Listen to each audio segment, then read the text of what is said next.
아멘. 오늘 이 저녁에 우리에게 주시는 하나님의 말씀 찾겠습니다. 에베소서 이제 1장으로 들어가 보겠습니다. 310쪽입니다. 에베소서 1장 1절에서 14절까지 우리 함께 교독하도록 할까요? 하나님의 뜻으로 말미암아 그리스도 예수의 사도된 바울은 에베소에 있는 성도들과 그리스도 예수 안에 있는 신실한 자들에게 편지하노니 주 예수 그리스도로부터 은혜와 평강이 너희에게 있을지어다. 3절입니다. 찬송하리로다. 하나님 곧 우리 주 예수 그리스도의 아버지께서 그리스도 안에서 하늘에 속한 모든 신령한 복을 우리에게 주시되 곧 창세전에 그리스도 안에서 우리를 택하사 우리로 사랑 안에서 그 앞에 거룩하고 흠이 없게 하시려고 그 기쁘신 뜻대로 우리를 예정하사 예수 그리스도로 말미암아 자기의 아들들이 되게 하셨으니 그가 사랑하시는 자 안에서 우리에게 거저 주시는 바 그의 은혜의 영광을 찬송하게 하려는 것이라. 우리는 그리스도 안에서 그의 은혜의 풍성함을 따라 그의 피로 말미암아 속량 곧 죄사함을 받았느니라. 모든 지혜와 총명을 우리에게 넘치게 하사 그 뜻의 비밀을 우리에게 알리신 것이요 그의 기뻐하심을 따라 그리스도 안에서 때가 찬 경륜을 위하여 예정하신 것이니 하늘에 있는 것이나 땅에 있는 것이 다 그리스도 안에서 통일되게 하려 하심이라. 모든 일을 그의 뜻의 결정대로 일하시는 이의 계획을 따라 우리가 예정을 입어 그 안에서 기업이 되었으니 이는 우리가 그리스도 안에서 전부터 바라던 그의 영광의 찬송이 되려 하려 하심이라. 그 안에서 너희도 진리의 말씀 곧 너희의 구원의 복음을 듣고 그 안에서 또한 믿어 약속의 성령으로 인치심을 받았으니 우리 기업의 보증이 되사 그 얻으신 것을 속량하시고 그의 영광을 찬송하게 하려 하심이라. 아멘. 네, 지난주 수요일에 에베소서 개관을 설명해 드렸고요. 오늘부터는 1장 들어가도록 하겠습니다. 1절부터 14절까지 말씀, 제목은 찬송하리로다 입니다. 우리는 늘 없는 것을 구하는 사람으로 사는데 익숙하지 않습니까? 돈이 부족하고 시간이 부족하고 사랑이 늘 부족하죠. 그래서 우리의 기도는 대부분 주시옵소서 이런 기도가 대부분인 것 같아요. 저도 말씀을 묵상하면서 제 기도의 내용을 보니까 해달라는 기도, 달라는 기도가 대부분입니다. 주여 주시옵소서, 채워주시옵소서, 오늘도 은혜를 부어주시옵소서. 늘 받아도 부족한 것이 하나님의 은혜 아닙니까? 그런데 오늘 본문 속에 있는 사도 바울의 기도는 달랐다는 거예요.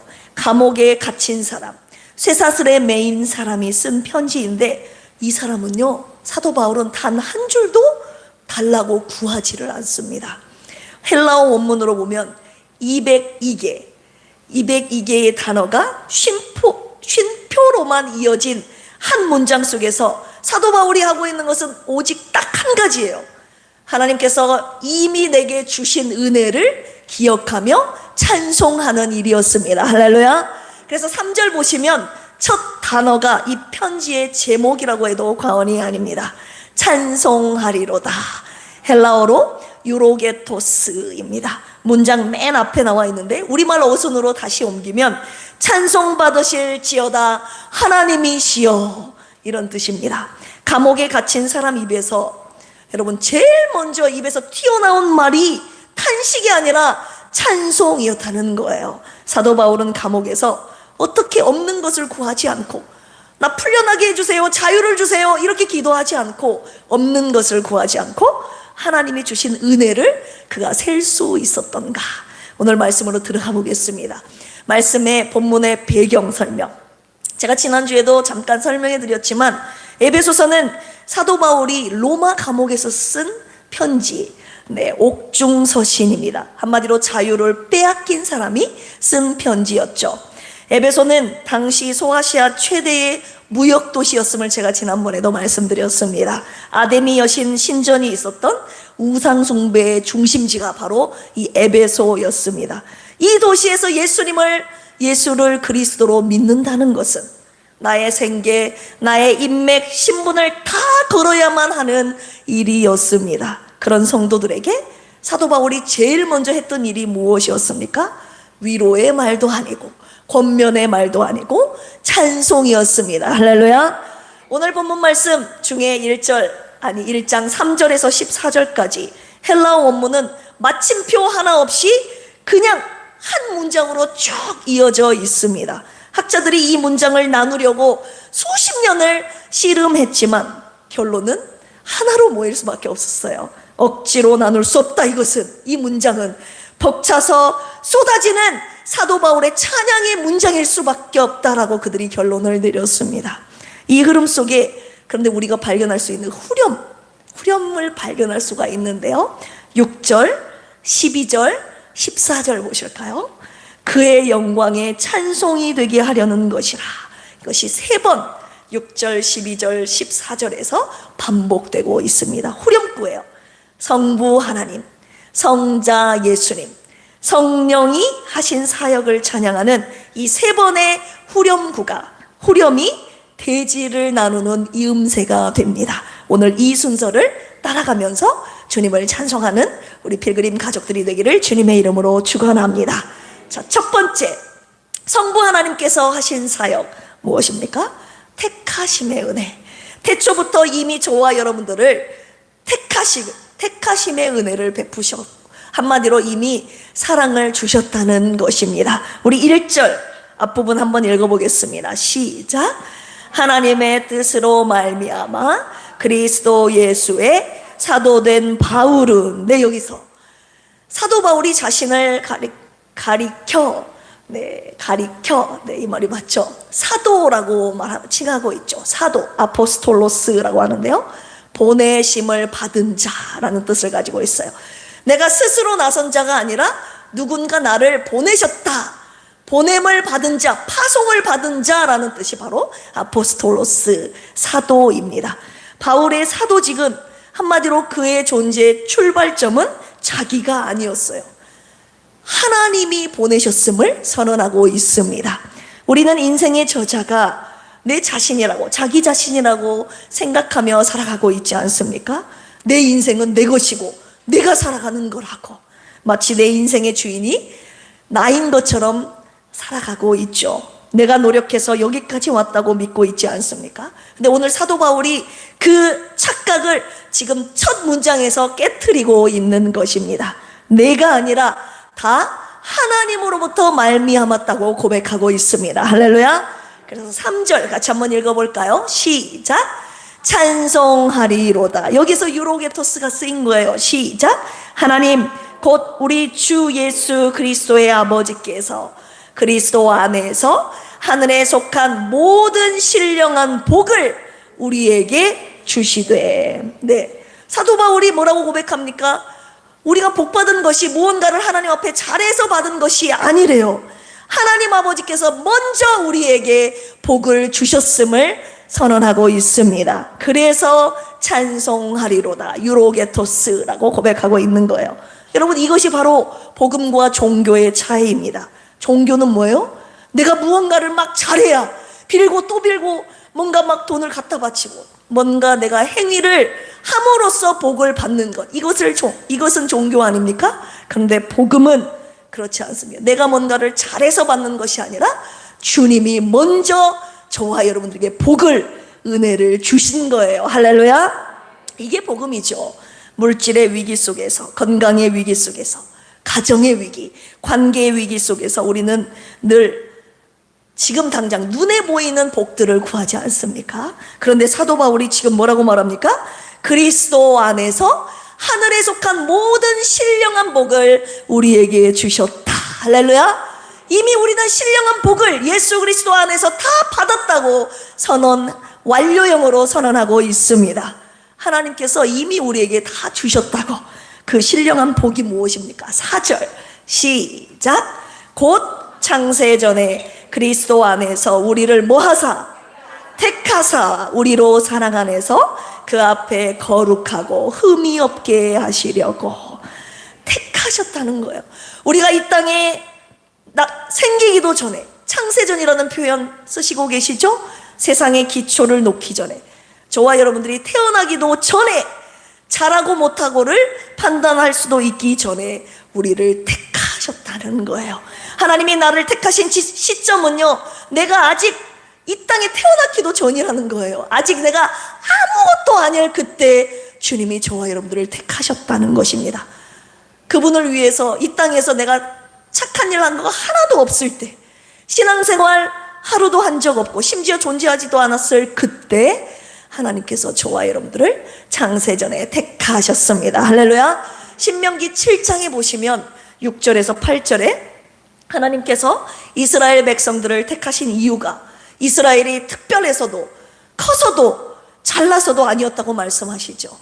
오직 하나님이 너희를 사랑하심으로 말미암아, 하나님이 단지 사랑하셨기 때문에 택하셨다는 말 고백하고 있습니다. 로마서 8장 29절에서 30절 보시면 하나님께서 미리 하신 그들을 정하시고, 정하신 그들을 부르시고, 부르신 그들을 의롭다고 하시고, 의롭다고 하신 그들을 또한 영화롭게 하셨느니라. 이 구원의 사슬 그 첫 고리가 바로 이 택하심임을 말씀하셨습니다. 할렐루야. 창세기부터 로마서까지 하나님의 방식은 늘 같았음을 알 수 있습니다. 저와 여러분들의 자격을 보고 택하신 것이 아니라 먼저 택하시고 하나님의 자녀가 되는 권세를 주셨습니다. 할렐루야. 그런데 우리는 늘 이렇게 생각하죠. 어떻게 해요? 내가 좀 더 하나님 앞에 열심을 내면, 하나님 앞에 좀 더 신실하게 내 모습을 보이면, 열심히 충성봉사하면 그때 하나님이 나를 인정해 주시겠지. 순서가 틀렸음을 사도 바울이 말하고 있어요. 인정받아서 사랑받는 것이 아니라 하나님께서 먼저 저와 여러분들을 사랑하셨기 때문에 택하셨고, 할렐루야, 그 은혜로 저와 여러분들이 오늘을 살아갈 수 있음을 말하고 있는 것입니다. 그렇다면 내가 지금까지 새벽마다 나와서 기도하고 하나님께 드린 헌금, 봉사한 것들은 다 무엇인가? 여러분 혹시 이렇게 생각하실 수도 있죠. 주님을 위한 이 모든 예배와 봉사와 헌신이 여러분 사랑받기 위해서 하셨어요? 사랑받기 위해서? 지금 이 질문을 사도 바울이 하고 있는 거예요. 이미 주님께서 주신 그 은혜, 그 사랑에 대한 반응으로 예배를 드리고 계시는 거예요. 아니면 이 예배를 드림으로 인해서 주님이 내게 뭔가 사랑을 더 주시기를 원하는 그런 마음에서 하고 계시는 것입니까? 택하심의 은혜에 대한 감사의 표현으로 이 예배에 나오신 줄로 믿습니다. 언제나 하나님 아버지께 올려드리는 모든 예배와 봉사와 헌신, 그 모든 행위가 후자여야 된다는 거예요. 하나님의 택하심의 은혜, 나를 사랑해 주신 그 은혜에 감사하여 반응하는 저와 여러분들의 모든 행위가 되기를 주님의 이름으로 축원합니다. 우리 5절 같이 한번 읽어볼까요? 시작. 5절이요. 시작. 그 기쁘신 뜻대로 우리를 예정하사 예수 그리스도로 말미암아 자기의 뭐가? 아들들이 되게 하셨으니. 아멘. 우리를 예정하셨는데 그냥 예정하신 것이 아니라 그분의 자녀로 예정하신 거예요. 하나님의 자녀. 할렐루야. 휘오데시아라는 헬라어가 쓰였는데요, 입양이라는 뜻이에요. 아들로 삼는 것. 로마법에서 입양된 아들은 친아들과 동일한 상속권을 가지게 됩니다. 로마 시대에 입양된 아들은 옛 가문에서 진 모든 빚, 그 신분이 법적으로 완전히 지워집니다. 그리고 새 아버지의 이름과 그 재산에 대해서 친아들과 동등한 권리를 갖게 되는 것, 그것이 바로 휘오데시아예요. 입양, 친아들로 삼는 것. 왜 이 말씀을 저와 여러분들에게 주셨습니까? 에베소에 있는 성도들은요, 아데미 여신을 섬기던 도시에서 이미 우상을 섬겼던 사람들, 그 무리에서 나와서 예수님을 믿겠다고, 그 무리에서 나온 자들 아닙니까? 신분이 불안정한 사람들이었어요. 개종했다고 손가락질 받고 옛 친구들에게 배신자 취급을 받던 사람들이었어요. 그런 그들에게 사도 바울이 말하는 거예요. 당신들이 얻게 된 이 새 신분은 하나님의 아들입니다. 그것은 법적으로 영원히 확정된 것이지 이 신분이 바뀌지 않습니다. 영원토록. 할렐루야. 네, 그들의 우상숭배자들의 모임에서 나와서 예수를 그리스도로 믿는 그들에게 하나님의 자녀가 된 이 입양된 휘오데시아, 네, 자기의 아들들이 된 이 권세를 얻었음을 확실하게 사도 바울이 선언하고 전하고 있는 것이죠. 여러분들 중에 아직도 과거의 신분표를 가슴에 달고 사시는 분이 있습니까? 나는 좀 좋지 않는 집안에 출신해서 자랐다고, 나는 예전에 잊지 못할, 지워지지 못할 큰 잘못, 실수를 한 사람이라고, 네, 저와 여러분들의 한켠에 지우지 못할 아픔의 과거의 흔적들이 있는 분 있을 수도 있습니다. 그런데 오늘 말씀을 통해서 여러분 자유하라는 말씀 주셨어요. 그 표를 주님이 이미 다 떼어내셨다고 하셨습니다. 여러분들에게는 새 이름표가 붙었으니 그 이름표 무엇입니까? 나는 하나님의 아들입니다. 할렐루야. 하나님의 딸, 하나님의 아들이라는 새 이름표가 저와 여러분들에게 붙은 거예요. 그렇기 때문에 저와 여러분들의 삶은 이제 누구에게 속한 것입니까?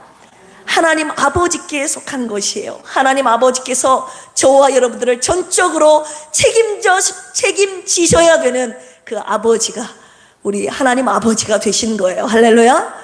책임져 주시겠다는 그 약속하에 저와 여러분들을 자녀로 삼으신 것임을 오늘 사도 바울이 두 번째로 선언하고 있는 것입니다. 우리 6절 첫 번째 후렴 같이 한번 읽어보겠습니다. 시작. 이는 그가 사랑하시는 자 안에서 우리에게 거저 주시는 바, 그냥 주셨다는 거예요. 왜요? 그의 은혜의 영광을 뭐하게?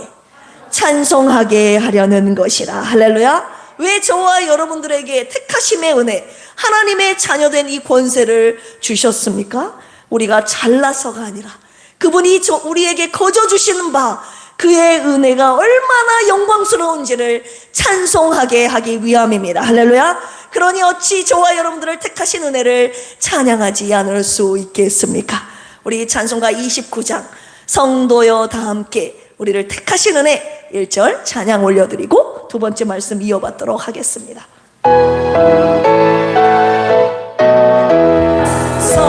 성도여 다 함 29장 할렐루야 주 찬양하여라 주 찬양하여라 할렐루야 주 보좌 앞에서 주 보좌 택하신 은혜를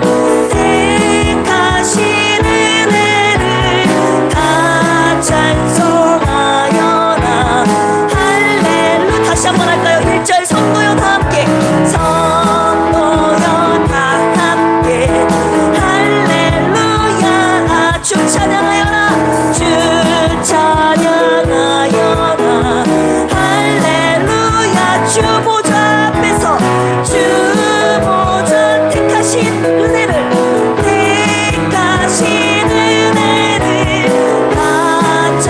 찬송하여라 할렐루야.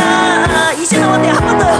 성도여 다 함께 할렐루야 아멘 주 찬양하여라 할렐루야 아멘 주 보좌 앞에서 택하신 은혜를 다 찬송하여라 할렐루야 아멘. 할렐루야.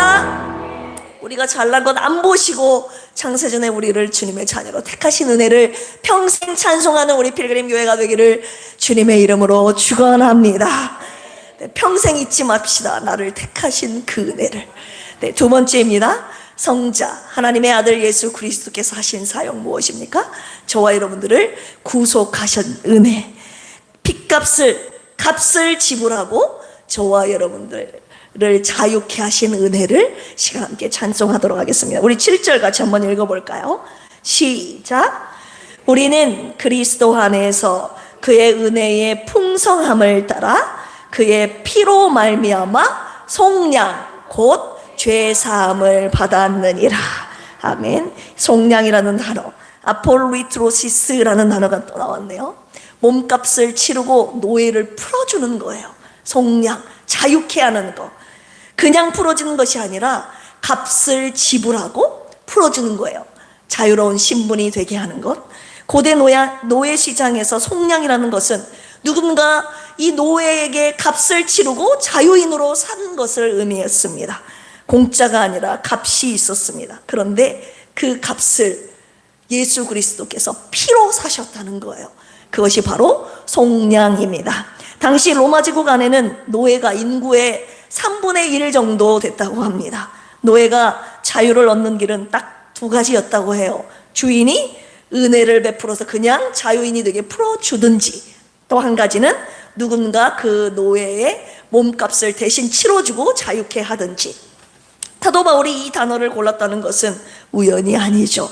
에베소 성도들 중에는 실제로 노예 출신이 있었고, 노예를 부리는 주인도 있었고, 그 경계에 서 있던 사람들도 있었습니다. 속량이라는 단어를 듣는 순간 그들의 머릿속에 이 구속함의 은혜가 바로 떠오르지 않았겠습니까? 골로새서 1장 우리 14절 보시면 사도 바울이 골로새 교회에도 똑같이 뭐라고 고백하는지 우리 1장 14절 시작. 그 아들 안에서 우리가 속량 곧 죄사함을 얻었도다. 이게 무슨 말이겠어요? 죄의 종로도 됐다는 거예요. 죄의 노예가 되었던 저와 여러분들을 예수 그리스도께서 속량하셨다는 거예요. 뭔가 값을 치르시고 죄에서 자유케 하셨다는 그 은혜를 지금 말하고 있죠. 베드로전서 1장으로도 한번 가볼까요? 베드로전서 1장 18절에서 19절입니다. 베드로전서 1장 18절에서 19절은 베드로는 이 속량을 어떻게 표현하고 있는지 한번 봐볼까요? 베드로전서 1장 18절에서 19절. 네. 아직 안 찾으셨어요? 네. 우리 다혜 집사님 제가 성경 보내드린 거 김경만 안수 집사님 좀 주실래요? 핸드폰으로 지금 저거 하고 있어서 못 보시는 것 같아요. 오늘 찾아야 될 구절이 좀 많아서요. 네. 베드로전서 1장, 네, 주시면 돼요. 1장. 글씨가 없어요? 그러면 보고 읽어야죠. 베드로전서 다 찾으셨죠? 네. 오늘 이 구절이 중요한가 봐요. 안 나타난 거 보니까 우리가 반드시 찾아서 읽어야 될 것 같아요. 1장 18절, 19절 시작. 너희 조상이 물려준 헛된 행실에서 대속함을 받은 것은 은이나 금같이 없어질 것으로 된 것이 아니요 오직 흠없고 점없는 어린 양 같은 그리스도의 보배로운 피로 된 것이니라. 할렐루야. 그냥 된 것이 아니라 은이나 금같이 없어질 보배로 된 것이 아니라 예수 그리스도의 보배로운 그 피로 우리가 속량 곧 죄사함을 받게 된 것임을 지금 사도 바울이 딱 못 받고 있습니다. 갈라디아서 3장 13절 찾아보겠습니다. 갈라디아서 3장 13절 찾으셨으면 아멘 하실까요? 시작. 그리스도께서 우리를 위하여 저주를 받은 바 되사 율법의 저주에서 우리를 뭐 하셨으니? 속량하셨으니 기록된 바 나무에 달린 자마다 저주 아래에 있는 자라 하였습니다. 여기서는 율법의 저주에 있는 저와 여러분들을 자신의 피값으로 몸값으로 직접 값을 치르시고 자유케 하셨음을 말하고 있습니다. 성경 전체가 한 목소리로 지금 외치고 있는 거예요. 뭐라고요? 저와 여러분들을 자유케 한 값은 은도 아니요 금도 아니고 뭐라고요? 예수의 피였다는 것입니다. 할렐루야. 257장 우리 2절 금이나 은같이 이 찬양 또 안 할 수가 없겠네요. 함께 찬양하고 가겠습니다. 금이나 은같이 없어질 보배로 속죄함 받은 것 아니요 거룩한 하나님 어린 양 예수의 그 피로 속죄함 얻었네. 속죄함 주 예수 내 죄를 속했네. 할렐루야 소리를 아파요 함께 찬송하세. 그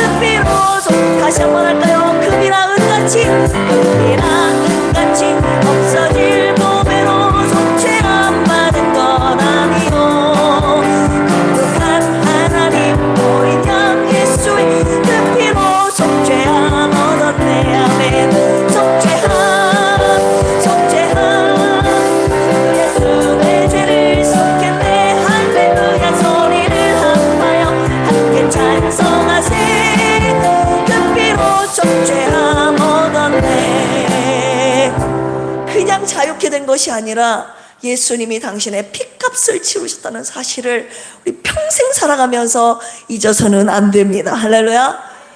저와 여러분들 지금 현재 무엇에 매여 있는 분 계십니까? 과거의 실패에 매여 있는 분, 누군가에게 들은 말 한마디에 아직도 매여 있지는 않으십니까?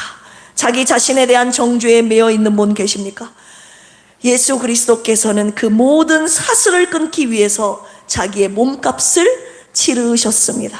예수님께서 이미 피값을 다 치르셨으니 이제 그 모든 사슬에서 자유하시기를 주님의 이름으로 축원합니다. 할렐루야. 에베소서 1장 우리 본문 말씀으로 돌아가 9절에서 10절 읽어보겠습니다. 시작. 그 뜻의 비밀을 우리에게 알리신 것이요 그의 기뻐하심을 따라 그리스도 안에서 때가 찬 경륜을 위하여 예정하신 것이니 하늘에 있는 것이나 땅에 있는 것이 다 그리스도 안에서 뭐 되게? 통일되게 하려 하심이라. 할렐루야. 우리 지난주에 함께 묵상했던, 함께 살펴봤던 단어가 등장하죠. 통일하다. 아나케팔라이오사스다이라는 단어인데요, 머리 안에 흩어져 있던 것들이 다시 하나로 다 모이는 걸 말합니다. 통일하다. 흩어지고 깨진 것을 예수 그리스도의 머리 되신 주님 아래 다 하나로 모이는 것, 이것이 바로 이 통일입니다. 하나로 다시 묶는 것이죠. 창세기 3장 이후로 인간의 역사는 흩어짐의 역사라고 보시면 되겠습니다. 아담과 하와가 하나님을 피해서 숨었잖아요. 그리고 가인과 아벨이 갈라졌잖아요.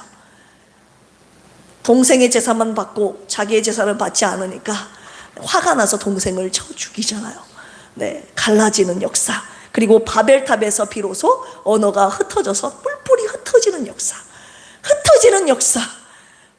그런데 하나님의 최종 계획은 무엇입니까? 그 흩어진 모든 것을 예수 그리스도라는 머리 아래 다시 하나로 모으시는 것입니다. 할렐루야. 왜 이 말씀을 우리에게 주셨습니까? 에베소서는 뒤로 갈수록 우리가 지난번에 우리가 함께 살펴봤듯이 하나됨을 강조하는 편지거든요. 2장에서는 유대인과 이방인이 그리스도 안에서 한 세 사람이 되었다고 말하고 있고, 4장에서는 몸도 하나요 성령도 하나이니라 라고 말씀하십니다. 사도 바울이 편지의 맨 앞에서 이 찬송 안에 벌써 이 통일이라는 단어를 심어둔 이유가 있는데 무엇입니까? 하나님의 구원 계획 자체가 처음부터 흩어진 것을 모으는 일이기 때문입니다. 할렐루야. 그렇다면 알 수 있죠. 흩어지는 것은 무슨 역사? 마귀 역사. 하나로 모으는 것은 네, 성령의 역사, 주님이 하시는 역사. 그래서 모이게 힘쓰라는 이 말씀은 정말 하나님이 하시는 일입니다. 그래서 자꾸 모이게 힘쓰지 않고 흩어지려고 모이지 않으려고 하는 것은 절대 우리의 하나됨을 막으려는 악한 영의 공격임을 여러분들 분별하시고 모이게 힘쓰는 우리 필그림 가족들 되시기를 주님의 이름으로 축원합니다. 세상은 지금 이리저리 흩어져 있습니다. 우리 교회 그런 분은 없는데 몇 년째 자식과 말 한마디 안 하고 지내는 부모님들 혹시 없죠? 저기 다른 데 있더라고요. 명절에도 얼굴을 보지 않는, 대화가 없는 형제들이 네, 있다고 합니다. 사람과 사람 사이가 흩어졌고, 가정, 그냥 집 안에서만 살고 있지 대화가 전혀 없어요. 가족들이 가정 안에서도 흩어졌고 우리의 마음도 이리저리 흩어졌습니다. 그런데 하나님의 최종 계획은 좀 전에도 말씀드렸다시피 흩어진 모든 것을 예수 그리스도의 이름 안에, 그 머리 아래로 다시 하나로 모으는 것입니다. 할렐루야. 그래서 모이는 것이 하나님의 역사임을 기억하시면서 12절 두 번째 후렴 우리 같이 한번 읽도록 하겠습니다. 시작. 이는 우리가 그리스도 안에서 전부터 바라던 그의 영광의 찬송이 되게 하려 하심이라. 아멘. 성부 하나님의 택하심, 그 선택, 그리고 성자 예수 그리스도의 구속함, 결국 같은 목적지로 지금 가고 있음을 우리가 살펴보고 있죠. 어떤 목적이에요? 하나님의 영광을 찬송하게 하려 하심이라. 할렐루야.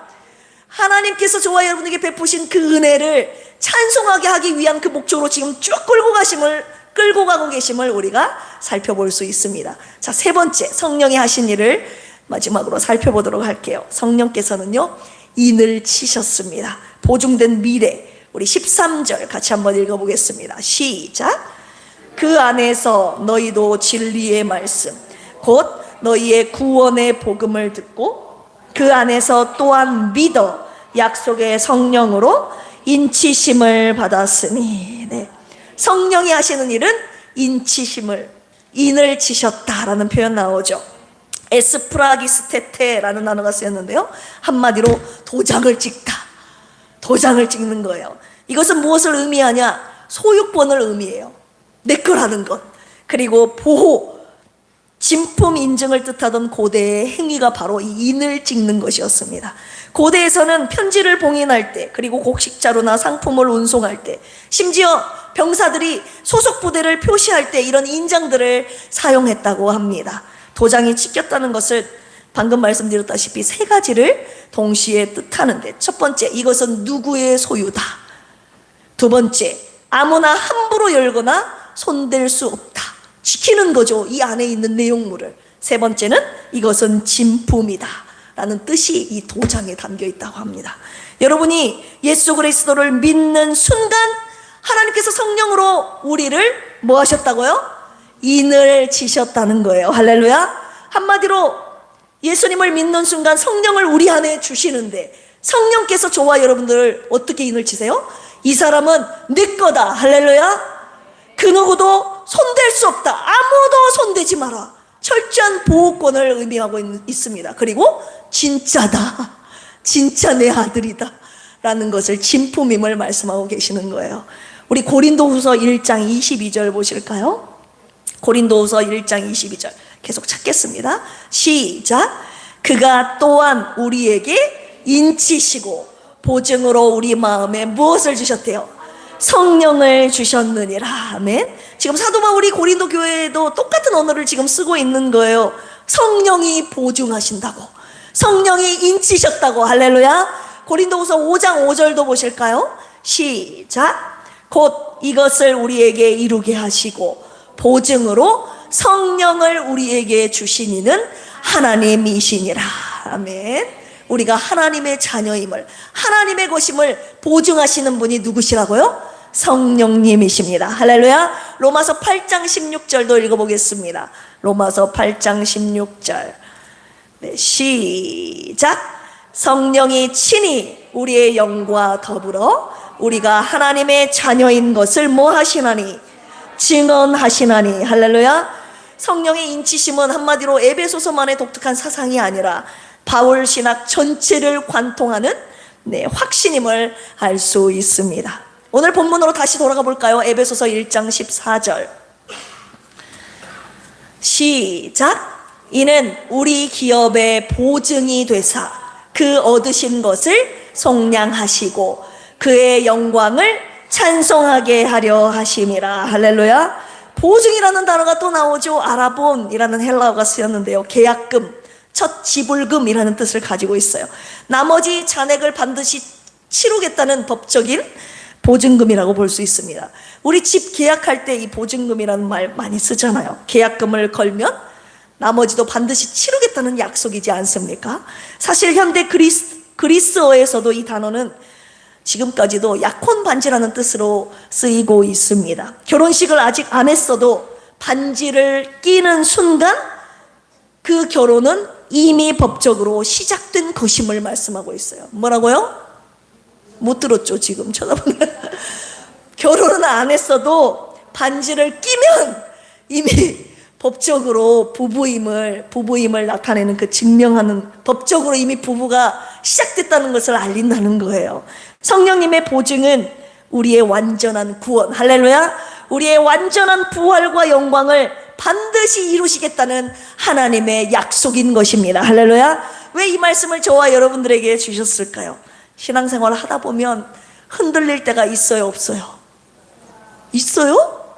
없을 것 같은데. 내가 정말 구원받은 게 맞나? 내가 가지고 있는 믿음이 진짜인가? 막 구원의 확신 자체가 흔들렸다기보다 뭔가 삶의 어려운 고난과 환난이 닥치면 우리가 살짝 흔들리긴 하잖아요. 내가 지금 걸어가고 있는 이 길이 순례자의 길이 맞는가? 흔들리는 순간이 오잖아요. 그런데 우리의 구원이요, 우리의 감정에 달려있지 않음을 주님이 말씀하고 계십니다. 이미 저와 여러분들 안에 인을 찍으셨다고 말씀하시는 거예요. 할렐루야. 이미 계약금이 다 걸렸다고 말씀하시는 거예요. 그것을 보증하시는 성령님이 지금 어디에 계세요? 저와 여러분들 안에. 두들겨 봐요. 진짜 어떤 목사님이 두들겨 성령님이 저와 여러분들 안에 계셔서 너는 내 거다. 할렐루야.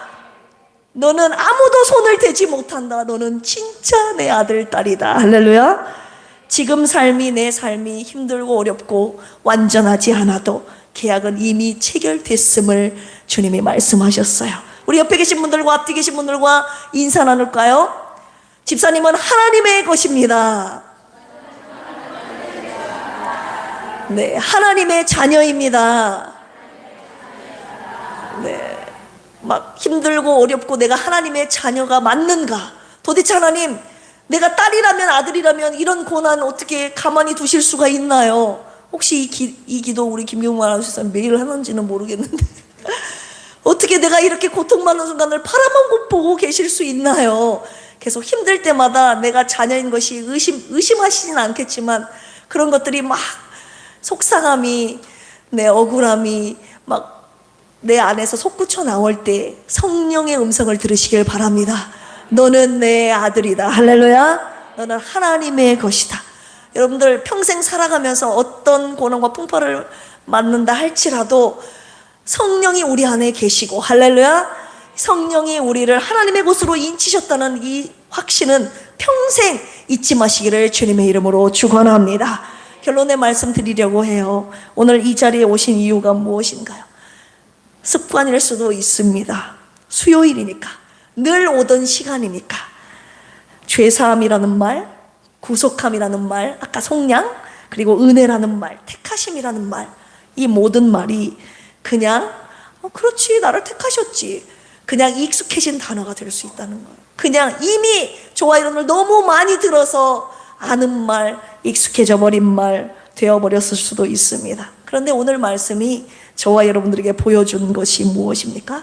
3번, 정확하게 3번을 지금 반복하고 있는 것인데요, 3번의 후렴구가 지금 하나님, 예수님, 성령님께서 하신 사역의 최종 목적이라는 것인데요, 제가 계속 말씀을 전하다가 이 3번의 후렴구를 우리 함께 읽었는데요, 다시 한번 살펴볼게요. 우리 6절로 가볼까요? 하나님 아버지께서 첫 번째, 창세전에 저와 여러분들을 택하셨습니다. 그런데 그 끝에 뭐라고 하는지 보십시오. 시작. 이는 그가 사랑하시는 자 안에서 우리에게 거저 주시는 바 그의 은혜의 영광을 찬송하게 하려는 것이라. 할렐루야. 하나님 아버지께서 그렇게 하신 이유가 저와 여러분들이 잘나서가 아니라 그 은혜의 영광을 찬송하게 하기 위해서, 한마디로 너희들로부터 찬송을 받고 싶다라는 하나님의 강력한, 찬송을 받고 싶어 하시는 하나님의 그 열망, 의지가 여기에 담겨 있는 것입니다. 우리 두 번째 볼까요? 12절입니다. 아들이 피 흘려 여러분을 속량하시고 흩어진 모든 것을 하나 되게 하셨죠? 그 끝에 뭐라고 고백하는지 보십시오. 시작. 이는 우리가 그리스도 안에서 전부터 바라던 그의 영광이 뭐가? 찬송이 되게 하려 하심이라. 할렐루야.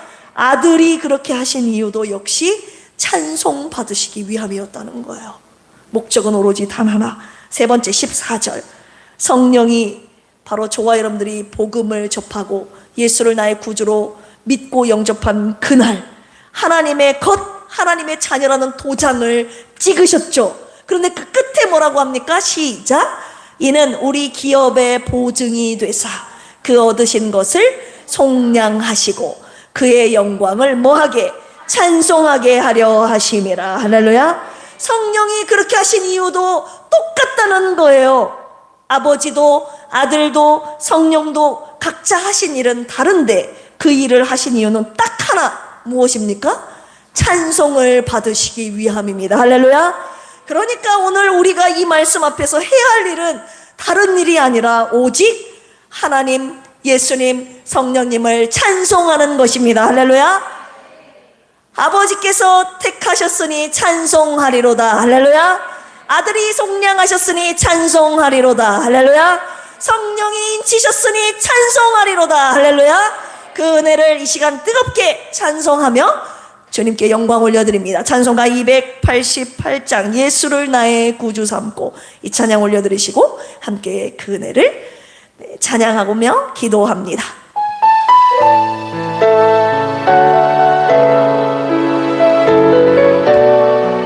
예수를 나의 구주 삼고 예수를 나의 구주 삼고 성령과 피로써 거듭나니 이 세상에서 내 영혼이 하늘의 영광 누리. 주님이 받고 싶어 하세요. 이것이 나의 간증이요 이것이 나의 찬송일세 나 사는 동안 끊임없이 구주를 찬송하리로 온전히 주께 맡긴 내 영 사랑의 음성을 듣는 중에 천사들 왕래하는 것과 하늘의 영광 우리보다 맨 이것이 나의 간증이요 이것이 나의 찬송일세 나 사는 동안 끊임없이 구주를 찬송하리로다.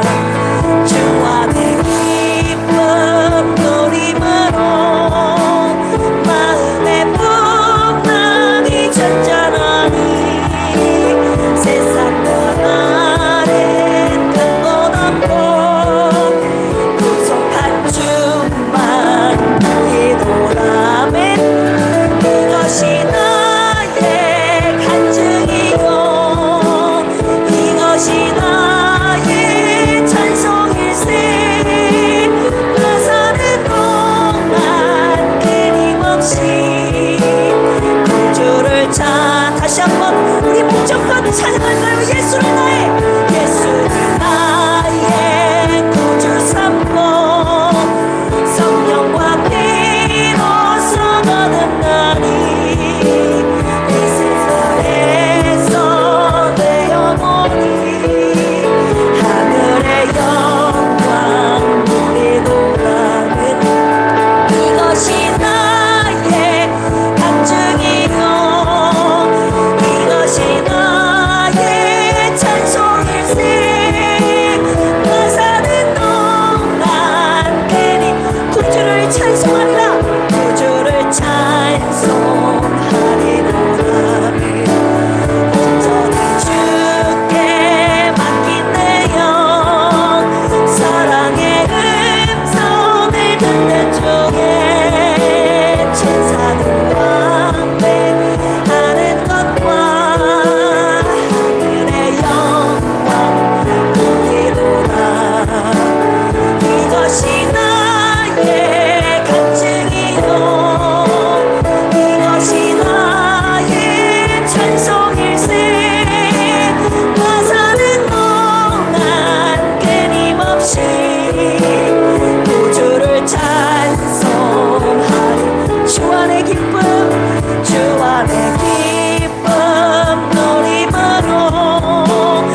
시간 함께 기도하겠습니다.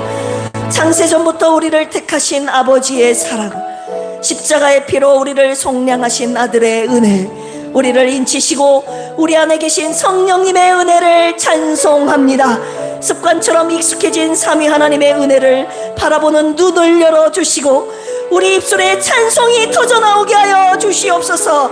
아버지께서 택하시고 아들이 속량하시고 성령이 인치셨으니 우리 필그림 교회는 평생 찬송하는 공동체로 주님께 영광 돌리며 살게 하여 주시옵소서. 주여 삼창하시고 기도합니다. 주여, 주여,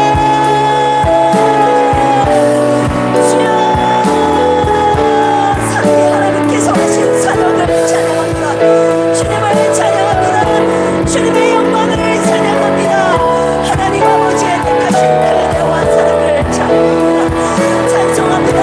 예수 그리스도의 속량 죄사함의 구원의 은혜, 이 값을 치르시고 우리를 자유케 하신 그 은혜를 찬송합니다. 흩어진 모든 것을 예수 그리스도 아래 하나로 모시고 부신 그 은혜와 사랑을, 주님의 일하심을 찬양합니다.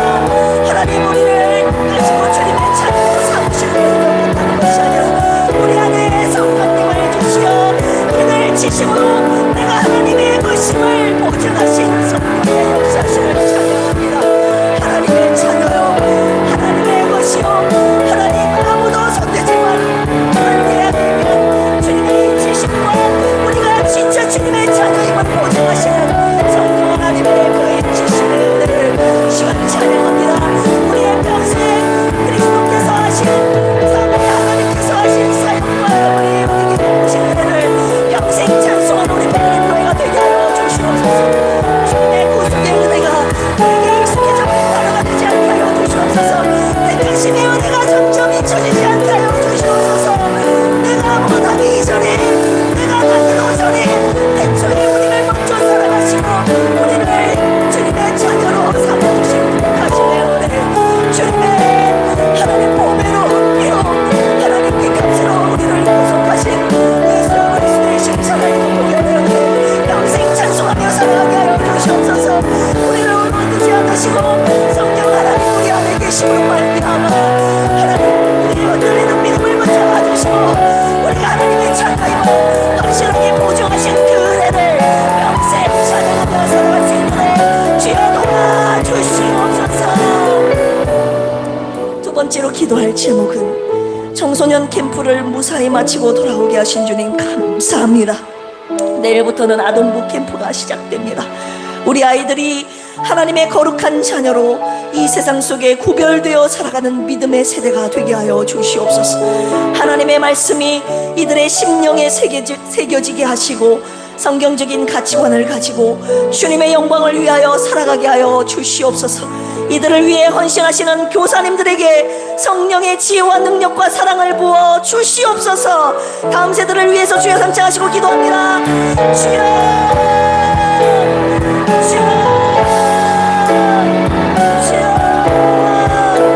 하나님 아버지, 주님의 예배하신 은혜의 자리에 오늘 하나님 우리 같은 청소년 잘 마치고 돌아오게 하시니 감사합니다.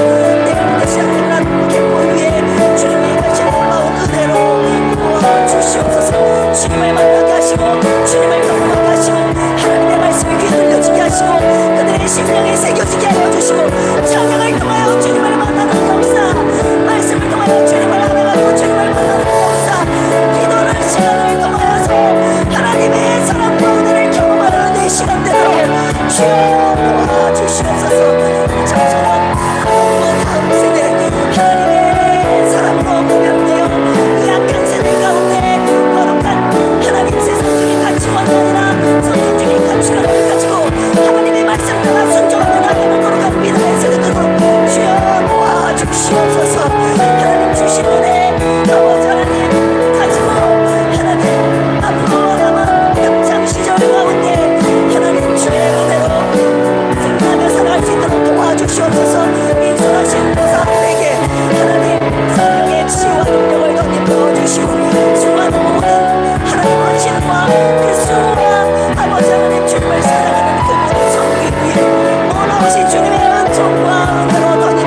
육의 고통 중에 있는 자들을 위해서 기도합니다. 장세전에 택하시고 속량하시고 인치신 삼위 하나님의 은혜를 붙들므로 모든 아픔의 시간들을 이겨내게 하여 주시옵소서. 마음속에 있는 모든 두려움을 물리쳐 주시고 영혼육의 회복과 구원의 은혜를 내려 주시옵소서. 시간 옆에 보이지 않는 연약한 지체들을 위해서 이 시간 주여 삼창하시고 중보기도 합니다. 주여, 주여, 주여. 하나님, 고난 중에 있어도 시험과 환난 중에 있어도 오늘 주신 말씀 붙잡고 승리하기를 원합니다. 하나님, 나를 원하시는 택하시는 그 은혜, 아버지 하나님, 나를 성령하신 아들 예수 그리스도의 은혜, 성령님 내 안에 계셔서 내가 하나님의 자녀임을 보증하시는 그 은혜를 하나님 어떤 고난과 환난 속에서도 잊지 않게 하여 주시옵소서. 우리의 믿음이 흔들리지 않게 하여 주시옵소서. 영혼 육체 고통 중에 있는 자들의 믿음을 붙잡아 주시고 오늘 주신 말씀 붙잡고 끝까지 믿음으로 승리하도록 주여 도와주시옵소서.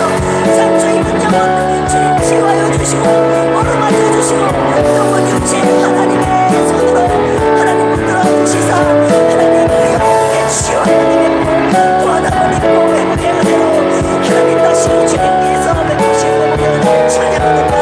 정신으로 주여 은혜를 부어주시옵소서.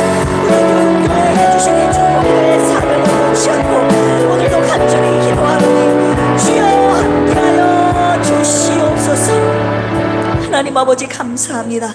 오늘 수요 저녁 예배로 주님 앞에 영광 돌리고 머리 숙여 기도하는 우리 사랑하는 필그림 가족들 위해 하나님 평생 우리의 입술에서 찬송이 끊이지 않도록 주여 은혜 베풀어 주시옵소서.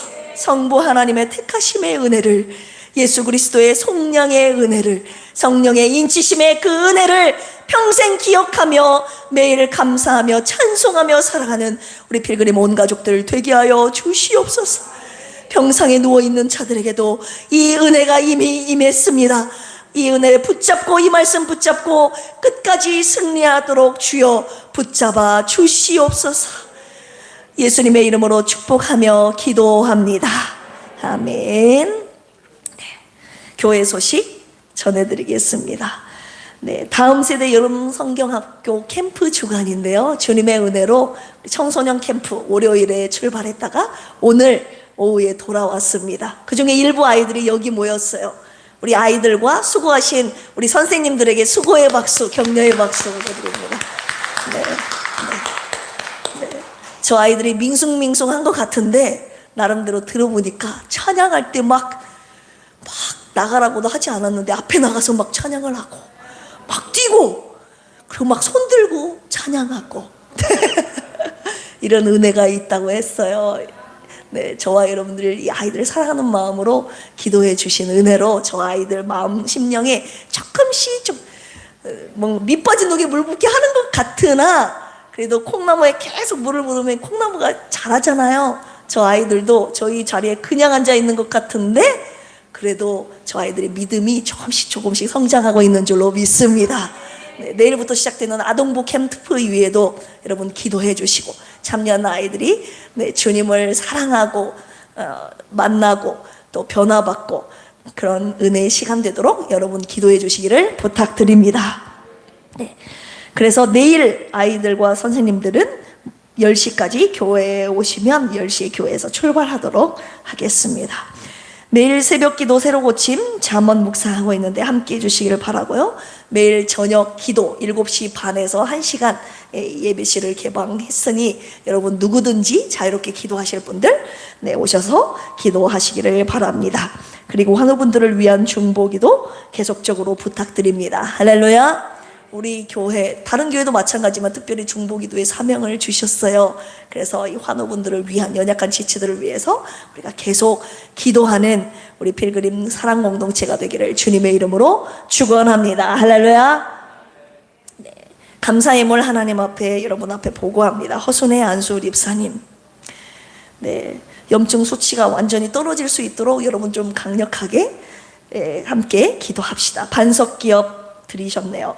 박기자 안수 집사님, 장정숙 전도사님, 이정림 안수 집사님, 오승연 형제, 왕하준, 네, 학생 정공님 집사님, 현상만 권찰님, 신남손 안수 집사님, 윤순달 권사님, 최술래 집사님 드리셨습니다. 함께 기도하시겠습니다. 평생토록 우리의 영혼 육으로 찬송하는 우리 필그림 공동체가 되기를 원합니다. 오늘 주신 말씀 마음에 새기고 우리 삶에 하나님 그대로 심기어져 하나님 주님께서 우리를 택하신 그 은혜를 찬송하게 하여 주시고 예수 그리스도의 속량하신 그 은혜를 찬송하게 하시고 성령의 인치시고 보증하신 그 은혜를 평생 매일 매순간 찬송하는 우리의 입술이 되게 하여 주시옵소서.